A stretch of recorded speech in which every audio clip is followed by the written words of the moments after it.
পাইলে নিরালাই গো নবী পাইলে নিরালাই মাশাআল্লাহ দুই কদম চুমু খাবো দুই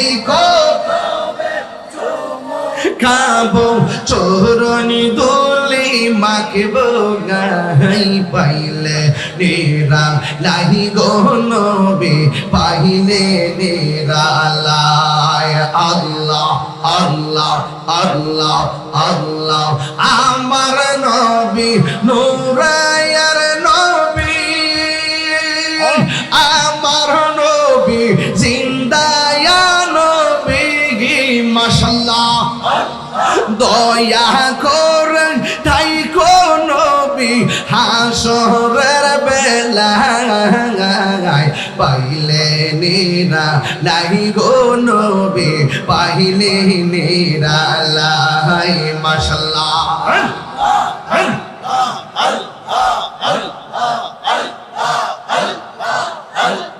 কঠিন হাসরের দিনে কে তোরাবে নবী বিনে দয়া করে তাই কোন নবী হাসরের বেলায় পাইলে নিরালাই গো নবী পাইলে নিরালাই পাইলে নিরালাই গো নবী পাইলে নিরালাই সুবহানাল্লাহ কইতেন না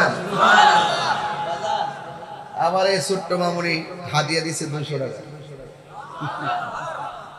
আরেক পাগলা দিছে আমার বেলায়েতের ওয়াজ শূন্য দিছে 500 টাকা এই মামুনির আমি দিলাম 500 টাকা নাও মারহাবা গো মারহাবা তাই না ইনশাআল্লাহ দোয়া করে দিছি আলহামদুলিল্লাহ গো আলহামদুলিল্লাহ দেখছনি দোয়া কত হন্দা করে হ্যাঁ মারহাবা জোরে গো বাবা জান বলেন তো পানির নিচে গিয়ে যার সাথে দেখা হয়েছে তার নাম কি খিজির আলাইহিস সালাম আর বড় করে কর আরে বালকের বাপ লাগায় কোন না খিজির আলাইহিস সালাম খিজির অর্থ কি সবুজ খিজির অর্থ কি খা দোয়াদ র আখদারুন খিজির খিজির আখদারুন তো সবুজ আহমারুন তো লাল আসওয়াদুন তো কালো আবিয়াদুন তো সাদা তিনি যখন পানির উপর থেকে মরুভূমির বালিতে বসতেন যে জায়গাটা যদিও সাদা থাকতো তিনি বসলেই জায়গাটা সবুজ হয়ে যেত আর বড় করে কোন সুবহানাল্লাহ আর কোথাও ধরে ফলামান কে ওয়াজ বুঝে যে এই যুগের ফলামান না এই জন্য আগের ওয়াজের লাইন বুঝে না ওই যে 10 বছর আগে যে লাইনে ওয়াজ করছি বললাম যেভাবে তরিকতের ওয়াজগুলো বুঝতো এই প্রজন্মটা ইশারাগুলো বুঝে না এই জন্য লড়াছড়া করে আগের প্রজন্মটা ভালো বুঝছে কারণ এগুলো বেলায়েতের ওয়াজ শুনতে শুনতে বুঝছে মা বাপ থেকে শুনছে এখন তো ইউটিউবে আইসে ওই যে সেলিব্রিটি মোটিভেশনাল স্পিকার এদের বক্তব্য শুন না আর এখন টাইম না ওয়াজ আর পছন্দ করে কথা কোন ঠিক না বেটে যাক আমিও তাকে বউরা আবার হেতা করে ফরকের অভিযোগ বাজে বাজে মনে যেই হুজুরা স্টেজে বইয়া কইতো যে এখন পরকীয়া খুব বেড়ে গেছে স্বামী স্ত্রীকে মানে না স্ত্রী স্বামীকে মানে না গোপনে গোপনে পরকীয়া করে এখন দেখছি তলে তলে তারাই আবার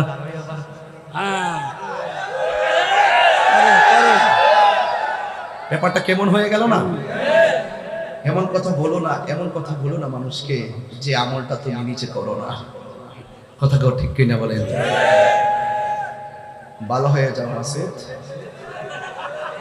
ভালো হয়ে যাও কথা কন ঠিক কিনা কন যদি ভালো হতে চান আল্লাহর ওলির দরবারে চলে যাও আল্লাহর ওলির দরবারে না গেলে একবার মাথা নষ্ট হইব আর একবার অন্তর নষ্ট হইব আল্লাহর ওলির কাছে না গেলে একবার জীবন ধ্বংস হইব ভবিষ্যৎ ধ্বংস হইব কথা কন ঠিক কিনা আমরা সুন্নিরা বলি আল্লাহর দরবার চাই কি চাই না আর বড় করে চাই কি চাই না এবার মুসা নবী যাইয়া দেখে তিনি ঘুমাইতেছে না জিকির করতেছে আর বড় করে সুবহানাল্লাহ কইতেন না এই বাবা এই তোরা কয়টা লাগবে রে কত লাগবে এটা কত মোট কত কাছে খরচ এবার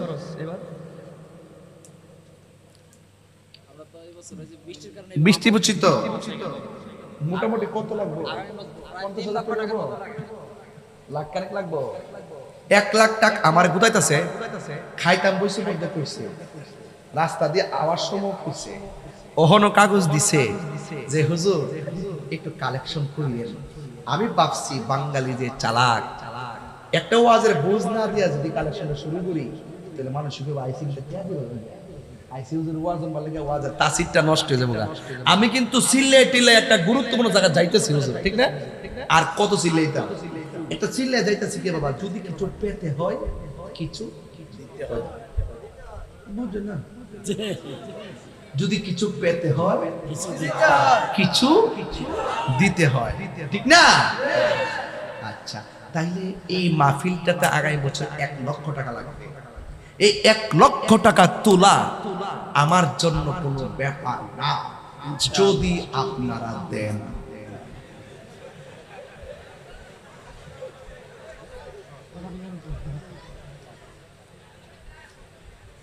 নতুন লাগবে না?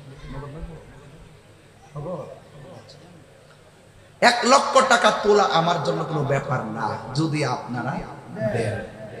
না দিলে 1 টাকাও সম্ভব না। সুতরাং আপনাদের কাছে আমার প্রস্তাবের মূল চাবিকাঠি। এবার আসেন, কিছু নগদ নাকি লাগবে? নগদটা একটু দেখি কেমন হয়। বাজান উঠবেন না, জিটা উঠবো ফালদা ধরবে, যে ফুলাবানি উঠবো টান্দা ধরবেন, টিহা দেওয়ার কথা বলি উঠতে জায়গা। ওই দিন মাহফিল যখন হাতে আলি কালেকশনটা ধরছি, মানুষ আস্তে করে যায়, এগুলা করবেন না। আমরা দোয়া করবো। আমি 5.5 মিনিট সময় চেয়ে নিয়েছি বাজার, আমি মুসাফির মানুষ না। একটা লোক দেন, হুজুর আমার আব্বা আম্মা রুহের মাগফিরাতের জন্য আজকের মাহফিলে যদি পকেটে 5,000 টাকা 5,000 দিবেন নগদ, বাকি না। যদি 2,000 টাকা 2,000 দিবেন, 1,000 টাকা 1,000 দিবেন। বিসমিল্লাহ। কত আছে একটু আমার দেন। 1,000 1,000 দেন। বিসমিল্লাহ। প্রথম টাকাটা আপনি দেন। কেউ না দিলে আমি দিব। ওই যে দিছে আইয়া বাবা আইয়া যা যা না মা দাঁড়া। ও আর টাই পড়ছে, ওরে আগুন লাগ। আরে না না না, আমি আবার ওই 10 বছর